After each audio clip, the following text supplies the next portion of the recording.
Hello, house there.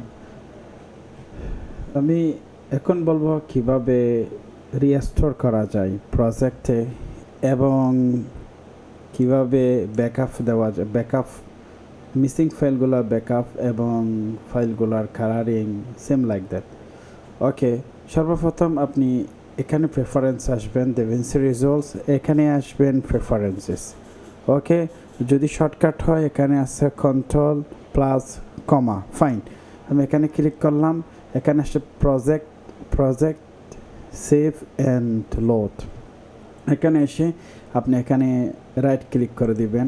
সব কিছু যদি আপনি মিসিং হয়ে যায় তখন সব কিছু আবার খুঁজে পাবেন।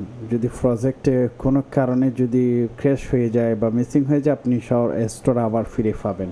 ওকে, বাই দ্য ওয়ে এখানে লেখা আছে যে ক্লিকে লাইভ সেভ, প্রজেক্টে ব্যাকআপ, টাইমলাইন ব্যাকআপ এবং কতদিন ধরে সেটা ব্যাকআপ দিতে পারবেন এবং আপনি যে প্রজেক্টগুলা রাখেছেন সেটা কোথায় রেখেছেন সেই প্রজেক্ট ব্যাকআপের স্টোরটা ঠিক করে দিতে হবে। ওকে ফাইন, তারপর আপনি হিট সেভ। ওকে ফাইন, এরপরে আমি দেখাচ্ছি এক্সাম্পল এই টাইমলাইনগুলো। এখানে একটা টাইমলাইন দেখাচ্ছে, এখানে একটা টাইমলাইন দেখাচ্ছে, দুইটা টাইমলাইন।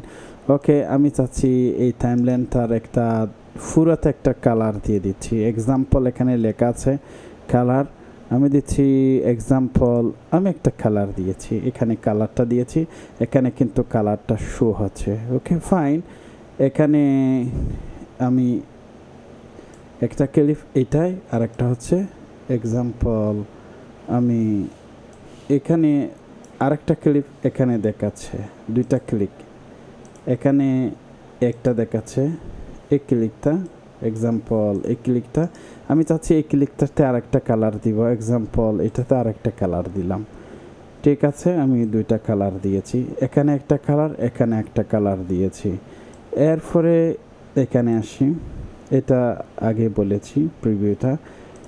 এরপরে এই জায়গাতে আসি, এক্সাম্পল আমি এখানে আছে স্প্লিট ক্লিপ, এটা যদি আমি হিট করি, চালু করে দিই অর্থাৎ ক্লিক করি, এক্সাম্পল এটা দেখেন এখানে কিন্তু সেটা চালু হয়ে গেছে। এক্সাম্পল আমার কতটুক প্রয়োজন, আশা করি হয়তো আমার এতটুক প্রয়োজন। যদি আমি এখানে এসে এখানে ফ্লাই হেডটা এখানে এনে আমি যদি এখানে এই স্প্লিটটা যদি ক্লিক করি দেখেন সেটা কিন্তু এটা কাটিং হয়ে গেছে। অথবা আমার প্রয়োজন এখান থেকে এতটুকু পর্যন্ত আমি কেটে ফেলবো, ঠিক সেম এই জায়গাতে এসে ফ্লাই হেডটা এখানে এনে আপনি এই জায়গাতে এখানে ক্লিক করবেন, ঠিক সেম এটা হয়ে গেছে। তখন এখানে এসে দুভাবে ডিলিট করা যায়, এখানে ব্যাক স্পেস ডিলিট হয়ে যাবে, অথবা আপনি hit delete button same delete হয়ে যাবে। অথবা এখানে এই ক্লিপে এখানে কিছুই করতে হবে না, যদি আপনি যদি এই জায়গা থেকে যদি ডিলিট করে দেন ডিলিট চলে যাবে, ইটস ফাইন। ওকে, আমি আবার পুনরায় যদি ফিরে যেতে চাই কন্ট্রোল জেড বা যাই বলেন না কেন সেটাই আপনি যদি দেন তাহলে আবার ব্যাকআপ ফিরে যাবেন। ওকে ফাইন, এখানে এরপরে আছে এক্সাম্পল ট্র্যাক আছে, কালার আছে, আমি এখানে ট্র্যাক আছে, কালার আছে।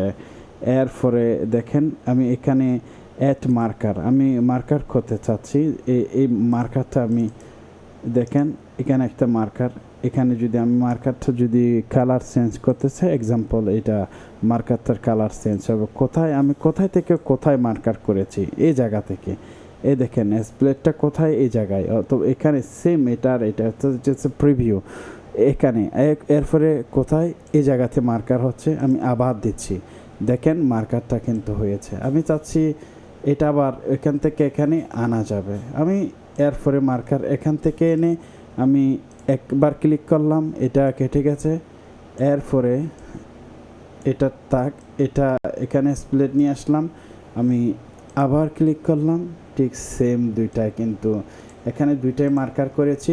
এখানে অনেক মার্কার করা যাবে এট এ টাইম। এক্সাম্পল আমি আমার এখানে মার্কার করা প্রয়োজন, আমি এখানে মার্কার করলাম, এখানে মার্কার প্রয়োজন, আবারও মার্কার করলাম।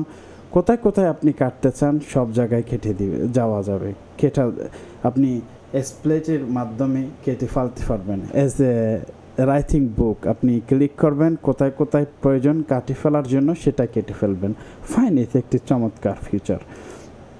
এরপরে এখানে আছে সাউন্ড ট্র্যাকিং, ঠিক সেম সাউন্ড আপনার এখানে দেখা যাচ্ছে সাউন্ড ট্র্যাক হচ্ছে এই। এরপরে দেখেন, এরপরে আছে ট্রিম স্টার্ট টু প্লে। যেমন আমি যদি দেখেন এটা প্রথম থেকে এই শুরু থেকে আমি যদি এটা দিই তাহলে দেখেন এসটা এখান থেকে প্লে হবে, ঠিক এখান থেকে প্লে হবে এই। এরপরে যে বিষয়টা খুবই চমৎকার বিষয়, এটার সাথে আমি এই ইন্সপেক্টরের কোনো বিষয় আলোচনা করিনি। এটা যখন আমি কাট প্রেসে আসব তখন কাট প্রেসে আমি বিস্তারিত বিষয়গুলো আলোচনা করব। আমি আপনাকে রিকোয়েস্ট করব, আপনার যদি আমার ভিডিও দেখে থাকেন এবং ভালো লাগে থাকে তাহলে আমার ইউটিউব চ্যানেলটি সাবস্ক্রাইব করুন এবং এটা হচ্ছে আমার ফেসবুক পেজ, এতে ফলো করুন। আমি প্রায় সময় এখানে ভিডিও দিয়ে থাকি এবং আপডেট দিয়ে থাকি আমার ইউটিউবে। Thank you for watching. See you in next video.